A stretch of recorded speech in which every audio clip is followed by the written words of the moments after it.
Introdução. A finalidade deste livro é sugerir normas e dar exemplos que demonstrem não haver necessidade de você se deixar vencer por coisa alguma, podendo assim manter paz de espírito, melhor saúde e constante fluxo de energia. Em resumo, você poderá levar uma vida feliz e satisfeita. Disso não tenho dúvida alguma, pois tenho observado inúmeras pessoas aprenderem e seguirem uma norma de conduta simples que lhes tem proporcionado em suas vidas os benefícios acima. Tais asserções, que poderão parecer extravagantes, baseiam-se em demonstrações observadas na experiência humana. Realmente, muitas pessoas se deixam vencer pelos problemas da vida cotidiana. Passam os dias lutando, talvez até mesmo lamuriando-se, sob o peso de um penoso ressentimento para com aquilo que consideram a má sorte que a vida lhes reservou. Em certo sentido, poderá haver tal coisa como a sorte nesta vida, mas existe também um espírito e método pelos quais poderemos dominar e mesmo determinar essa sorte. É lamentável que as pessoas se deixem vencer pelos problemas, cuidados e dificuldades da existência, o que não deixa de ser completamente desnecessário. Ao dizer isso, certamente não ignoro nem mesmo menosprezo as dificuldades e tragédias do mundo, mas também não permito que elas predominem. Você poderá deixar-se dominar pelos obstáculos a ponto de eles o escravizarem e se tornarem os fatores dominantes. Sabendo como afastá-los do espírito, recusando-se a tornar-se mentalmente subserviente a eles e canalizando a força espiritual pelos seus pensamentos, você poderá sobrepujar os obstáculos que comumente poderiam esmagá-lo.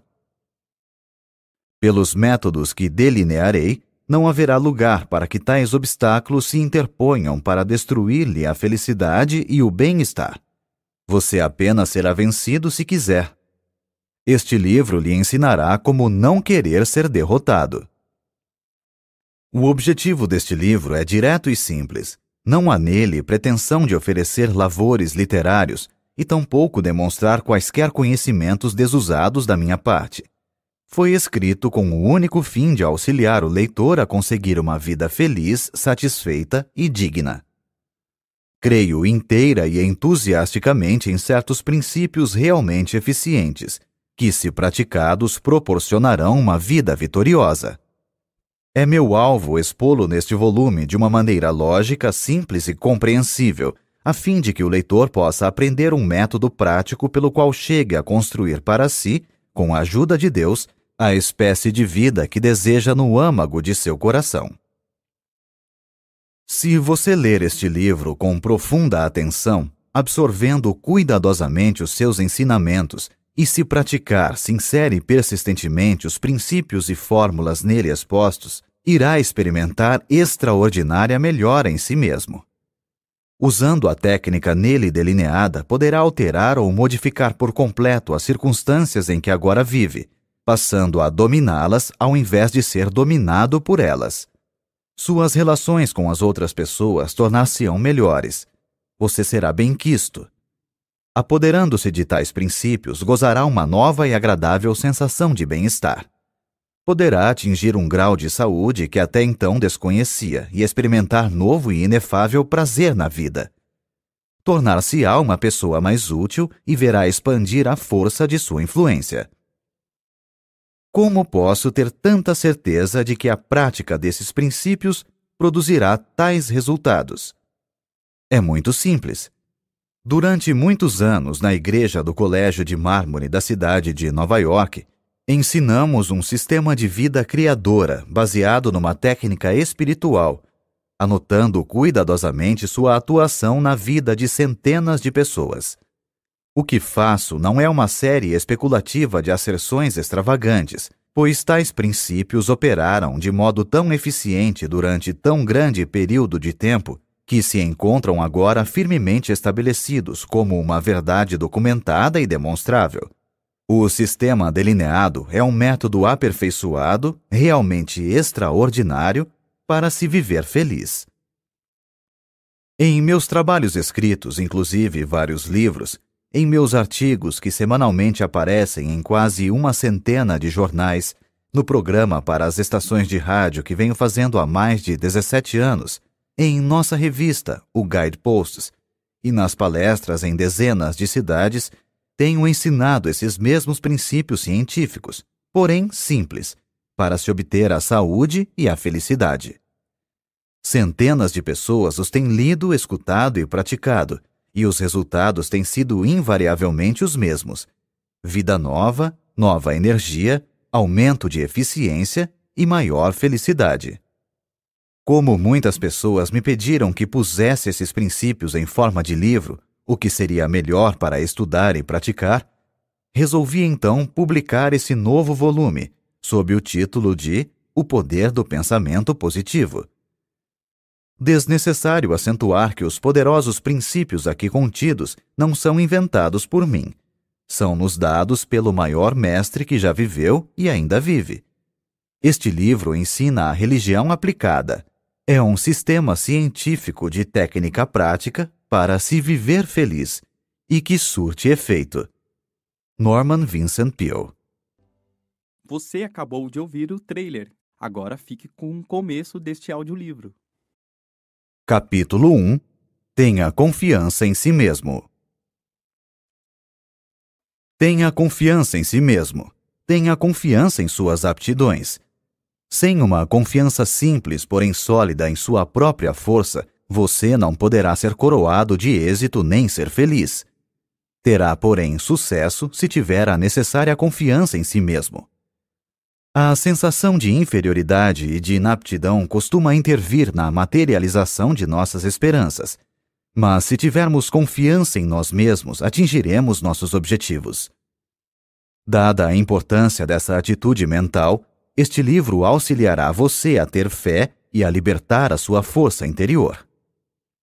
É contristador notar o número de pessoas que se veem prejudicadas e infelizes em virtude desse mal que popularmente se designa por complexo de inferioridade. Mas você não tem necessidade alguma de saber desse mal. Você pode vencê-lo mediante certas medidas, podendo desenvolver em si mesmo uma fé criadora, uma fé que justifica. Após falar perante uma convenção de homens de negócios no auditório de uma cidade, estava eu ainda no palco cumprimentando algumas pessoas quando se acercou de mim um homem presa de viva emoção. Perguntou-me se podia falar comigo a respeito de uma questão importante que o atormentava. Pedi-lhe que esperasse até que todos saíssem. Quando isso se deu, fomos sentar-nos nos bastidores do palco. Estou nessa cidade para tratar de um negócio mais importante da minha vida, explicou. Se eu for bem-sucedido, será a minha felicidade. Se fracassar, serei um desgraçado. Sugeri-lhe que se acalmasse um pouco e não encarasse a questão sob um aspecto assim tão desanimador. Se fosse coroado de êxito, seria naturalmente esplêndido. Se não o fosse, bem, começaria novamente a vida. Falta-me confiança em mim mesmo, murmurou ele com desalento. Não tenho confiança em mim, nem creio que possa adquiri-la. Sinto-me deprimido, completamente sem coragem. Realmente, lamentou, sinto-me prestes a naufragar e dizer que estou com 40 anos de idade. Por que me vejo sempre atormentado por essa sensação de inferioridade, por essa falta de confiança e essa descrença constante? Ouvi sua conferência esta noite, o que o senhor falou sobre o poder do pensamento positivo, e desejo perguntar-lhe como poderei adquirir essa confiança em mim mesmo. Há certas medidas a tomar, respondi. Em primeiro lugar, é importante descobrir por que tem essa sensação de que não tem poder algum. Isso requer análise e levará tempo.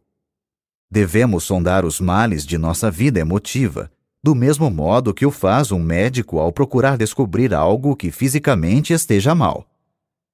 Não se pode fazer isso imediatamente nessa nossa curta entrevista de hoje. Talvez o seu caso exija certo tratamento para que se possa conseguir uma solução permanente. Contudo, a fim de que o possa auxiliar no problema que o preocupa, vou dar-lhe uma fórmula que surtirá efeito se a usar. Quando estiver na rua, sugiro que repita certas palavras que lhe vou dar. Diga-as várias vezes depois de se deitar. Quando acordar amanhã cedo, repita-as 3 vezes antes de se levantar.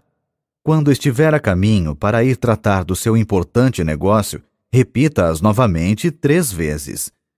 Faça-o com fé de que receberá força e aptidão suficiente para tratar do problema.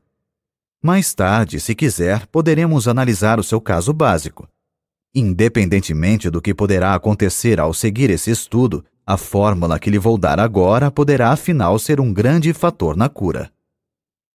Eis as palavras que lhe recomendei. Poderei fazer tudo com a ajuda de Cristo. Ele me dará forças. Filipenses, capítulo 4, versículo 13. Como o desconhecido não estava familiarizado com essas palavras, escrevi-as num cartão e mandei que as lesse 3 vezes em voz alta. Agora siga esse conselho. Tenho certeza de que tudo correrá bem. Ele se animou e quedou-se um momento em silêncio. Disse depois, muito comovido: "Está bem, doutor." Vi-o empertigar-se e mergulhar nas sombras da noite. Sua figura, a princípio desconsolada, parecia demonstrar agora, na maneira pela qual saiu, que a fé já estava operando no seu espírito. Comunicou-me posteriormente que aquela fórmula simples lhe fizera maravilhas, e acrescentou: "Parece incrível que umas poucas palavras da Bíblia possam fazer tanto bem a uma pessoa." Esse homem mandou fazer tempos depois um estudo das razões de suas atitudes de inferioridade, as quais foram eliminadas por meio de conselhos de ordem científica e observância de fé religiosa. Aprendeu a ter fé. Recebeu certas instruções específicas que deveria seguir. Essas serão dadas mais adiante neste capítulo.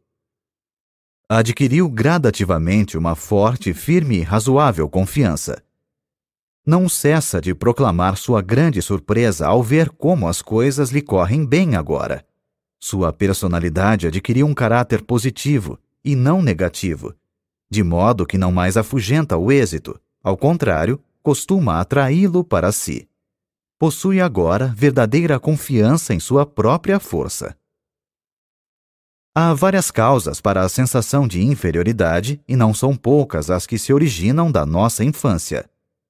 O diretor de uma companhia consultou-me a respeito de um jovem a quem desejava promover. "Acontece, porém," explicou ele, "que não podemos contar-lhe certas informações importantes e sigilosas. É lamentável. Não fosse isso, falo-ia meu assistente na administração. O rapaz tem todas as aptidões necessárias, mas fala muito e, sem que seja esta a sua intenção, divulga questões de natureza particular e importante." Tendo feito uma análise, descobri que o jovem falava muito simplesmente devido a uma sensação de inferioridade, e para compensá-la, sucumbia à tentação de alardear o que sabia. Ligara-se a homens mais ou menos bem instalados na vida, que haviam cursado universidades e faziam parte de associações. Ele, no entanto, havia sido criado na pobreza, não cursara uma universidade e não era membro de associação alguma. Sentia-se assim inferior aos companheiros tanto em cultura como em posição social. Para fazer figura no meio deles e realçar seu amor próprio, seu subconsciente, que sempre procurava prover o mecanismo que compensasse, fornecia-lhe os meios para elevar o seu eu. Sabia o que se passava na alta esfera da indústria e acompanhava o chefe a conferências, onde encontrava homens preeminentes e ouvia importantes conversações de caráter particular. Relatava aos companheiros boa parte das informações que não deviam transpirar, com o propósito de fazer com que eles o admirassem e invejassem. Isso servia para aumentar o seu amor próprio e satisfazer seu desejo de ser reconhecido como um grande elemento. O chefe, um homem bom e compreensivo, quando percebeu a causa dessa característica de sua personalidade, fez ver ao rapaz as oportunidades a que suas aptidões poderiam conduzir. Descreveu-lhe também como aquela sua sensação de inferioridade fazia com que não se pudesse contar com ele em assuntos confidenciais. Caindo em si e observando depois sinceramente a técnica da fé e das orações, o jovem veio a tornar-se um valioso elemento na companhia. Sua verdadeira força tinha se libertado. Posso, talvez, por meio de uma referência pessoal, ilustrar a maneira pela qual muitos jovens adquirem o complexo de inferioridade. Quando menino, eu era extremamente magro. Tinha muita energia, fazia parte do time de corredores nas competições esportivas, gozava de boa saúde e era bastante rijo, mas muito magro. Isso me atormentava porque não queria ser magro. Desejava ser gordo. Chamavam-me de magricela e eu não gostava desse apelido. Preferiria que me chamassem de gorducho. Sonhava em ser valentão, forte e gordo. Fazia de tudo para engordar. Bebia óleo de fígado de bacalhau, consumia uma grande quantidade de milkshakes, sorvetes de chocolate com creme e nozes, bolos e tortas, mas era como se nada adiantasse. Não engordava mesmo. Passava noites acordado pensando no meu físico e sofria com isso. Continuei a tentar ganhar peso até quase os 30 anos, e foi então que, inesperadamente, comecei a engordar a olhos vistos. A gordura começou a preocupar-me. Passara da conta. Finalmente tive que fazer uma dieta para reduzir o peso. Foi um sofrimento poder conseguir um corpo mais ou menos razoável.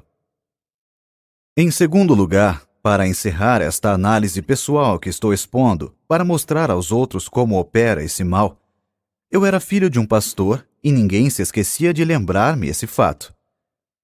Todos os companheiros podiam fazer o que bem entendessem, mas ai de mim se tentasse fazer uma pequenina coisa qualquer. Lá vinha a crítica. Oh, você, um filho de pastor? Não queria ser filho de pastor, pois é de se supor que seus filhos devem ser a delicadeza em pessoa. Desejava ser conhecido como sendo um valentão. Talvez seja essa a razão por que os filhos de pastores adquirem a reputação de serem algo intratáveis. Revoltam-se contra o fato de terem que empunhar sempre a bandeira da igreja. Jurei que uma coisa jamais faria: a de tornar-me pastor. Acontece que eu descendia de uma família cujos membros, na sua totalidade, eram artistas e gostavam de fazer discursos, uma coisa de que eu absolutamente não queria ouvir falar. Costumavam fazer levantar-me em público para discursar, e nessas ocasiões eu quase morria de medo. Ficava mesmo apavorado. Isso faz muitos anos. De quando em quando sinto ainda algo daquela desagradável sensação de outrora quando subo a uma tribuna para falar em público. Tinha que empregar todos os recursos conhecidos para despertar a confiança na força que, porventura, Deus me dera. Encontrei a solução do problema nas normas simples da fé que a Bíblia nos ensina. São princípios científicos e bons que podem curar qualquer pessoa do doloroso complexo de inferioridade. Empregando-os, a pessoa que sofre desse mal poderá descobrir e libertar a sua força interior, inibida em virtude de uma sensação de deficiência. Tais são algumas das origens do complexo de inferioridade que criam fortes barreiras em nossa personalidade. Ele advém de alguma emoção violenta em nossa infância, ou das consequências de certas circunstâncias ou de algo que fizemos a nós mesmos. É um mal que, da névoa do passado, surge nos recessos sombrios de nossa personalidade.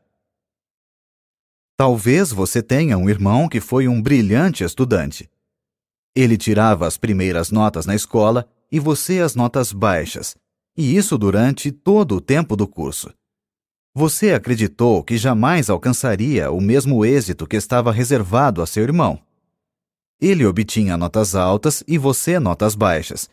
Isso fazia você pensar que nunca poderia melhorar sua situação. Aparentemente, não lhe passava pelo espírito que algumas das pessoas que não haviam tirado boas notas na escola eram justamente aquelas que tinham tido maior êxito na vida. O simples fato de alguém tirar notas brilhantes no colégio não quer dizer que esteja fadado a ser o homem mais importante do país, pois é bem possível que essas notas brilhantes cessem ao receber ele o diploma, e que a pessoa que teve notas baixas venha a receber depois, na vida, as verdadeiras notas altas.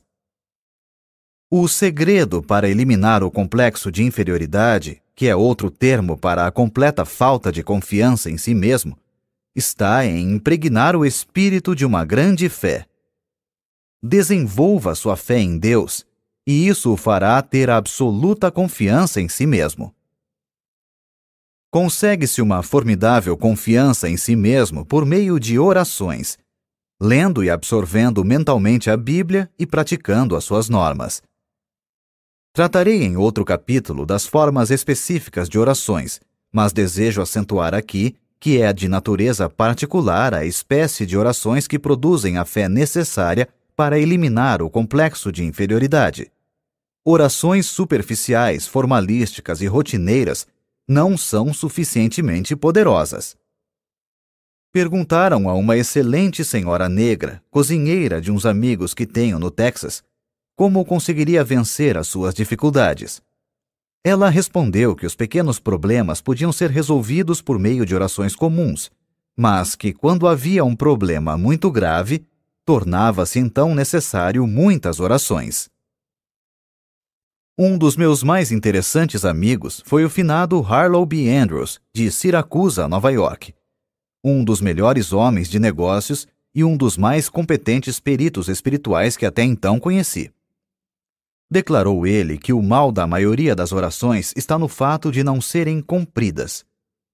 Aprenda a fazer orações compridas para que possa, com fé, chegar a um resultado. Deus avaliará a pessoa de acordo com a magnitude de suas orações. Sem dúvida, ele tinha razão, pois dizem as Escrituras: de acordo com a tua fé é que receberás. Mateus capítulo 9, versículo 29. Portanto, quanto maior o problema, tanto maior a oração. O cantor Roland Hayes citou-me uma frase do avô, um homem que não teve a educação que o neto recebeu, porém, cuja sabedoria natural era evidentemente sólida. O mal de muitas orações é de não virem do fundo do coração. Aprofunde-se em suas dúvidas, temores e inferioridades. Ore muito, faça muitas orações, fazendo-as brotar do íntimo de seu coração, e conquistará uma vital e forte confiança em si mesmo. Procure um competente conselheiro espiritual e deixe-o ensinar-lhe como ter fé. A capacidade de possuir e utilizar a fé e de conseguir a libertação da força que ela proporciona é uma habilidade que, como qualquer outra, deve ser estudada e praticada, a fim de se chegar à perfeição.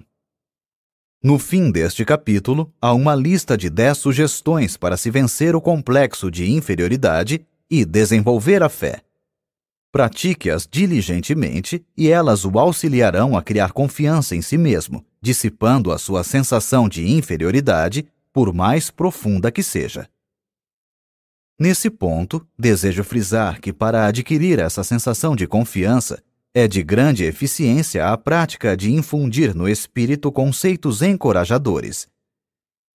Se o seu espírito ficar obcecado por ideias de insegurança e inaptidões, será isso naturalmente devido ao fato de as ter deixado dominar-lhe o pensamento durante um longo período de tempo. É preciso que dê ao espírito outra qualidade de ideias mais positivas, o que conseguirá com repetidas sugestões de pensamentos estimuladores. Nas árduas atividades da vida cotidiana é preciso disciplinar o pensamento se se quer educar novamente o espírito e fazê-lo um gerador de energias. É possível, mesmo em meio aos trabalhos diários, alimentar o espírito com pensamentos estimuladores. Permita-me, leitor, que lhe fale sobre um homem que assim procedia, utilizando-se de um método característico. Numa manhã de rigoroso inverno, ele veio buscar-me no hotel numa cidade do Oeste Central, para levar-me a outra cidade 35 milhas distante, onde eu tinha que fazer uma palestra. Subimos ao automóvel. Ele passou logo a imprimir certa velocidade ao carro, o que achei algo inconveniente, pois a estrada estava escorregadia. Lembrei-lhe de que dispunhamos de bastante tempo e sugeri que moderasse a marcha. "Não se preocupe quando eu estiver guiando", respondeu ele. Eu mesmo costumava sentir muita insegurança, mas acabei dominando-me. Tinha medo de tudo, de andar de automóvel e de avião. Quando alguma pessoa de minha família fazia uma viagem, ficava preocupado até que regressasse. Vivia sempre com a sensação de que ia acontecer alguma coisa, e isso me tornava a vida um sofrimento. Vivia dominado por esse complexo. Não tinha confiança em mim. Esse estado de espírito refletiu-se em meus negócios. As coisas não me corriam muito bem. Mas descobri um plano maravilhoso que me eliminou toda aquela sensação de insegurança. Hoje em dia, tenho confiança em mim e na vida. Era este o plano maravilhoso. Ele apontou para 2 clipes fixados no painel do carro, logo abaixo do para-brisa, e depois tirou do porta-luvas um maço de cartões. Escolheu um e colocou-o debaixo do clipe. Lia-se no cartão: "Se tens fé, nada será impossível." Mateus, capítulo 17, versículo 20. Tirou o cartão e embaralhou com uma só mão os outros cartões, enquanto guiava com a outra. Pegou um ao acaso e colocou-o debaixo do clipe. Dizia o segundo cartão: "Se Deus estiver conosco, quem irá poder estar contra nós?" Romanos, capítulo 8, versículo 31. "Sou caixeiro viajante", explicou ele. "Ando o dia todo de automóvel visitando a freguesia. Descobri que, quando a gente está guiando, toda sorte de pensamentos nos assalta o espírito. Se a qualidade do pensamento é negativa, passa-se o dia todo com ideias negativas, o que é ruim. Era o que acontecia comigo. Quando no automóvel, entre uma visita e outra, costumava pensar coisas pessimistas, sempre com a impressão do medo. E, a propósito, essa era uma das razões por que minhas vendas estavam decrescendo.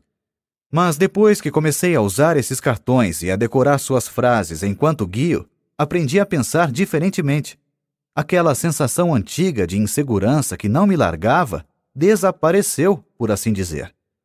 Ao invés de pensar agora em coisas pessimistas, penso em coisas otimistas e encho-me de coragem. É realmente maravilhosa a transformação que esse método operou em mim. Auxilia-me nos negócios também. De fato, como pode uma pessoa esperar fazer uma venda se vai à casa do freguês com a ideia de que não conseguirá vender-lhe coisa alguma? Esse plano usado pelo meu amigo é muito sábio. Imbuindo o espírito com a afirmativa de que Deus está presente e o auxiliará, modificou realmente o processo de seus pensamentos. Deu paradeiro àquela sensação de insegurança que havia muito o dominava. Libertou-se-lhe a poderosa força que nele se achava inibida. Formamos essa sensação de insegurança ou segurança consonante à maneira de pensarmos. Se em nossos pensamentos ficamos sempre na expectativa de horríveis acontecimentos, resultará que ficaremos constantemente presa de uma sensação de insegurança. O que é ainda mais grave, tenderemos a criar, pela força do pensamento, as próprias condições que tememos. Aquele vendedor realmente criou resultados positivos pensando em coisas estimuladoras por meio daquele processo de colocar os cartões diante de si no carro. Sua força, curiosamente inibida por uma psicologia derrotista, flui agora de uma personalidade na qual foram estimuladas atitudes criadoras. A falta de confiança em si mesmo é aparentemente um dos grandes problemas que atormentam um considerável número de pessoas hoje em dia. Fez-se uma investigação em 600 alunos de cursos de psicologia. Pediu-se-lhes que expusessem os seus mais diferentes problemas pessoais. 75% declararam que não tinham confiança em si. Seguramente é de presumir que essa mesma grande proporção se aplique à população em geral. Encontram-se por toda parte pessoas que intimamente são medrosas, receiam enfrentar a vida, sofrem de uma profunda sensação de incapacidade e insegurança e duvidam de sua própria força. No íntimo de seu ser, não confiam em sua capacidade de arcar com responsabilidades. Com isso, deixam de aproveitar as oportunidades que aparecem. Vivem sempre atormentadas por um vago e sinistro temor de que algo não vai dar certo. Não acreditam que o que desejam ser depende unicamente delas, razão por que procuram contentar-se com algo menos digno do que poderiam conseguir com a sua capacidade. Milhares e milhares de pessoas passam a vida rastejando, vencidas e presas do medo. No entanto, na maioria dos casos, tal negação de força é desnecessária. Os golpes da vida, a acumulação de dificuldades e a multiplicidade de problemas tendem a solapar as energias e a deixar a pessoa gasta e desencorajada. Em tais condições, a verdadeira situação da força se acha muitas vezes obscura, e a pessoa deixa-se vencer pelo desânimo, o que os fatos, aliás, não justificam. É vitalmente essencial avaliar novamente os bens que a nossa personalidade possui. Se o fizermos de modo razoável, constataremos que a nossa situação é menos penosa do que se nos afigura. Um exemplo. Um homem de 52 anos veio consultar-me uma vez. Demonstrava estar completamente desesperado. Disse-me que estava liquidado. Informou-me que havia perdido tudo o que tinha, fruto de toda uma existência de trabalho. Tudo? Perguntei. Tudo. Estou liquidado, repetiu. Não ficou coisa alguma. Perdi tudo. Não há mais esperanças e estou muito velho para recomeçar a vida. Perdi toda a fé em mim. Naturalmente, condoeu-me aquela situação. Mas era evidente que a principal dificuldade era o fato de as pesadas sombras do desespero lhe terem penetrado o espírito, descolorindo-lhe as perspectivas e provocando-lhe uma distorção. Suas verdadeiras energias tinham ficado inibidas com a tortura de seus pensamentos, travando-lhe assim a ação. Mas que tal se pegássemos uma folha de papel e anotássemos os bens que ainda lhe restam? Propus. Não há necessidade, suspirou ele. Não me ficou coisa alguma. Creio que já mencionei isso. Mesmo assim, vamos ver, insisti. Perguntei-lhe depois. Sua esposa ainda está com o senhor? Como? É claro que está. É uma criatura admirável. Há 30 anos que estamos casados, jamais ela me abandonaria por pior que fosse a situação. Está bem, vamos anotar isso. Sua esposa continua em sua companhia e não o abandonará aconteça o que acontecer. Que diz a respeito dos filhos? Tem filhos? Tenho, respondeu. Tenho 3, e são realmente 3 criaturas adoráveis. Comoveu-me bastante a maneira com que eles logo me procuraram e disseram de seu amor por mim e que também não me abandonariam. Bem, aí temos o item número 2. 3 filhos que o amam e não o abandonarão. Tem amigos? Sim, de fato tenho alguns bons amigos. Devo confessar que foram muito corretos. Vieram visitar-me e disseram que gostariam de auxiliar-me. Mas que podem fazer? Não podem fazer coisa alguma. Este é o item número 3. Tem alguns amigos que gostariam de ajudá-lo e o têm em grande estima. Que me diz de sua integridade? Agiu mal alguma vez? Não há nada contra a minha integridade. Sempre procurei agir direito. Tenho a consciência limpa. Muito bem.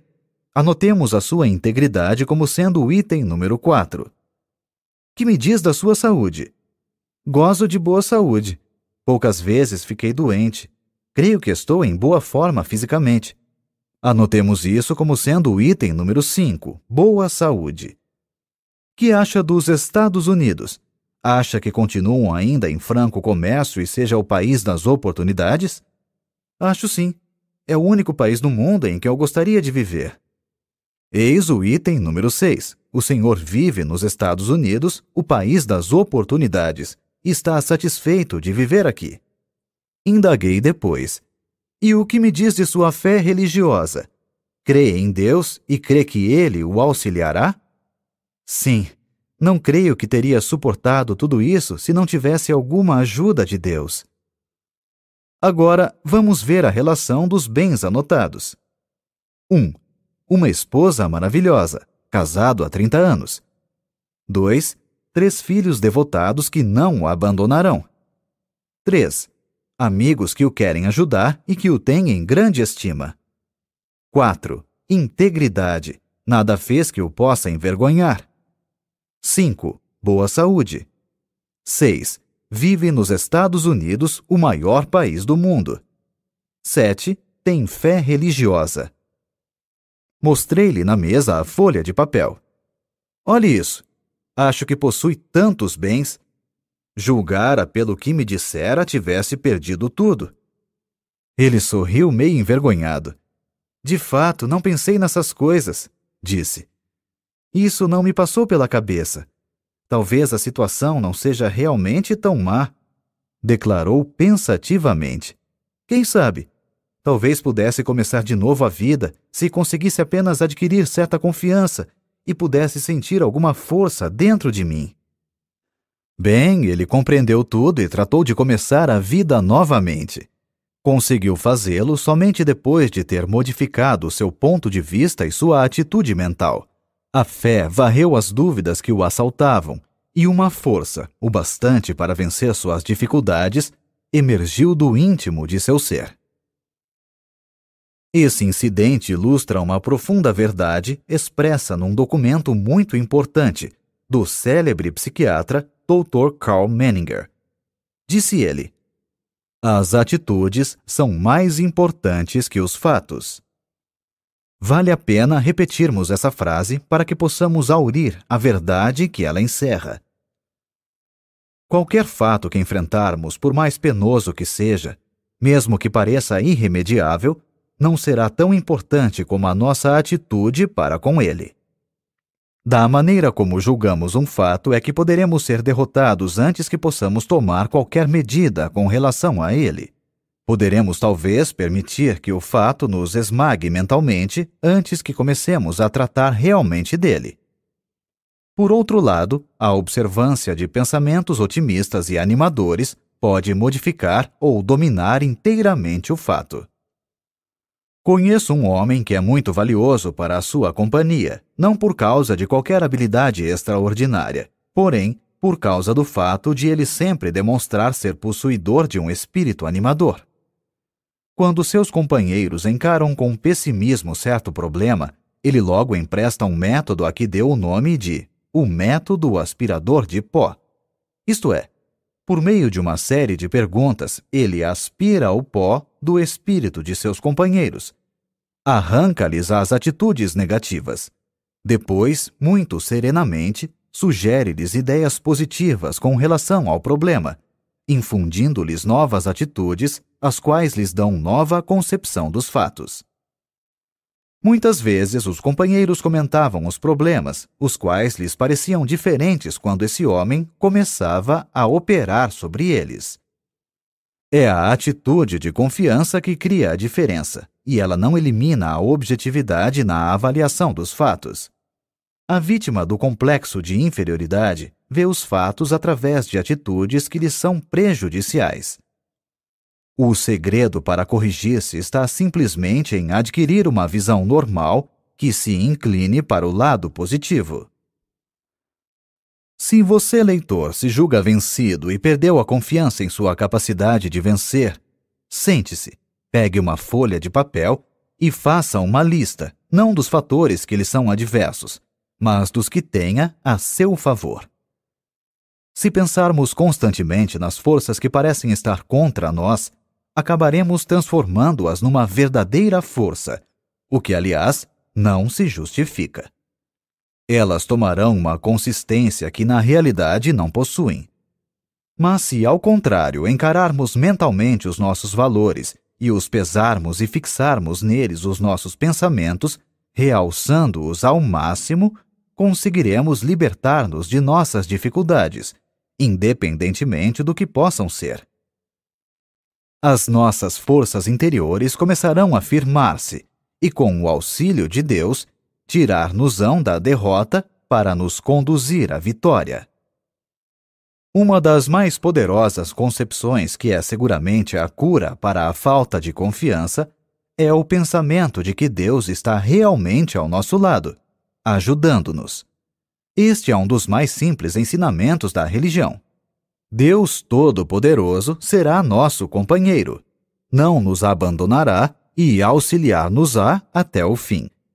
Nenhuma ideia é tão poderosa para desenvolver a confiança em nós mesmos como a dessa simples crença, quando praticada. Para praticá-la, basta afirmar: Deus está me ajudando. Deus está me guiando. Leitor amigo, despenda alguns minutos imaginando sua presença. Repita depois essa afirmação com fé. Trate de seus afazeres com a ideia de que aquilo que você afirmou e imaginou é verdade. Faça essa afirmação, imagine a sua presença, tenha fé e será senhor de si. A libertação das forças que esse processo estimula o surpreenderá. A sensação de confiança depende do tipo de pensamentos que habitualmente ocupa seu espírito. Pense no fracasso e pode estar certo de que se sentirá fracassado. Pratique, porém, pensamentos estimuladores. Faça disso um hábito dominante e acabará desenvolvendo uma forte sensação de capacidade que o habilitará a vencer quaisquer dificuldades. Realmente, a sensação de confiança aumenta a nossa força. Basil King disse certa vez: seja ousado, que forças poderosas virão em seu auxílio. A experiência prova a verdade desse conceito. Você sentirá que essas forças poderosas o estão auxiliando à medida que a sua crescente fé vai modificando suas atitudes. Emerson declarou uma grande verdade: somente vencem aqueles que acreditam poder vencer. E acrescentou: faça aquilo que você possa temer, que o temor desaparecerá. Tenha sempre confiança e fé que seus temores e sensação de insegurança logo deixarão de exercer qualquer domínio sobre você. Uma vez, quando Stonewall Jackson preparava um ousado ataque, um de seus generais receoso fez objeções, dizendo que temia isso ou aquilo, etc. Jackson pousou a mão sobre o ombro de seu subordinado e disse-lhe: General, não se guie jamais pelos seus temores. O segredo está em encher o espírito com pensamentos de fé, confiança e segurança. Isso expelirá todos os pensamentos eivados de dúvidas e eliminará a falta de confiança. A um homem que durante muito tempo vivia atormentado por uma sensação de insegurança e temores, sugeri que lesse a Bíblia inteira, sublinhando com o lápis vermelho todas as citações nela contidas relativas à coragem e confiança. Ele acabou decorando-as. De fato, impregnou o espírito com os pensamentos mais sadios, mais felizes e mais poderosos que há no mundo. Esses pensamentos dinâmicos transformaram-no. De criatura desesperada que era, passou a ser um homem de força dominante. Foi notável a transformação que nele se operou em poucas semanas. De um espírito quase completamente fracassado, passou a ser uma personalidade confiante e inspiradora. Reconquistou a confiança em si mesmo e em sua própria força por meio de um processo simples, o de modificar o seu modo de pensar. Para resumir, que pode você fazer agora para criar confiança em si mesmo? Mencionamos abaixo 10 regras simples e exequíveis para dominar suas ideias de inaptidão e aprender a ter fé. Milhares de pessoas as têm empregado e obtido brilhante resultado. Comece a seguir esse programa que irá também criar essa confiança em si mesmo e em sua própria força. Você também terá essa mesma sensação de possante energia. 1. Formule e grave indelevelmente em seu espírito um quadro mental de si mesmo como sendo coroado de êxito em tudo. Mantenha sempre esse quadro no espírito.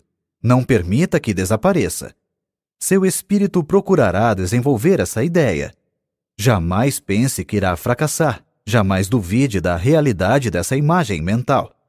Seria perigosíssimo, pois o espírito sempre procura realizar aquilo que se imagina. Por conseguinte, imagine sempre o sucesso, por piores que as coisas lhe possam parecer no momento. 2.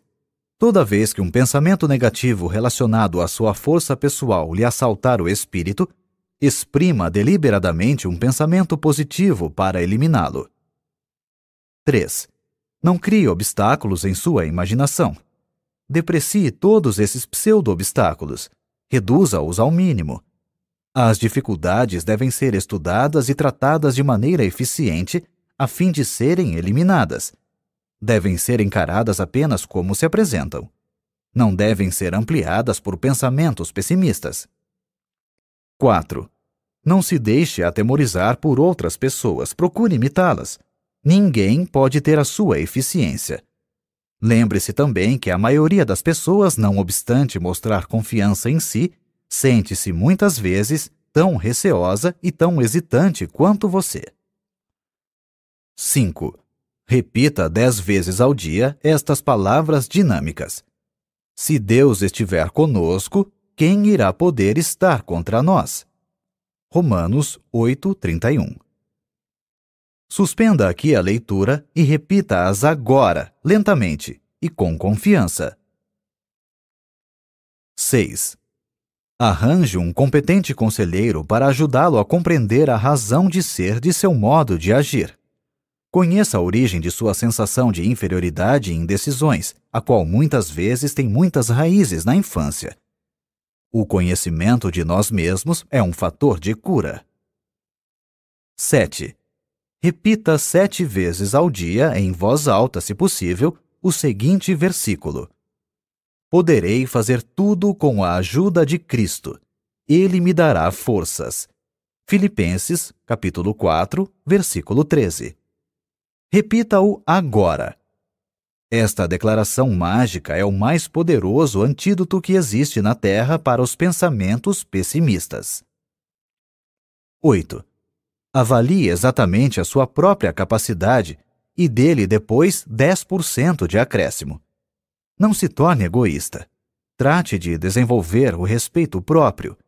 Tenha confiança na sua própria força como sendo libertada por Deus. 9. Entregue-se a Deus. Para fazer isso, basta dizer simplesmente: Estou entregue a Deus. Creia depois que está recebendo, nessa ocasião, todas as energias de que necessita. Sinta-as fluindo para dentro de você. Afirme que o reino de Deus está na sua própria alma. Lucas, capítulo 17, versículo 21. Na forma de uma força apropriada para enfrentar a vida. 10. Lembre-se que Deus está com você e que nada poderá vencê-lo. Creia que está agora recebendo dele toda a força necessária. Toca Livros. Baixe o aplicativo e termine essa história conosco.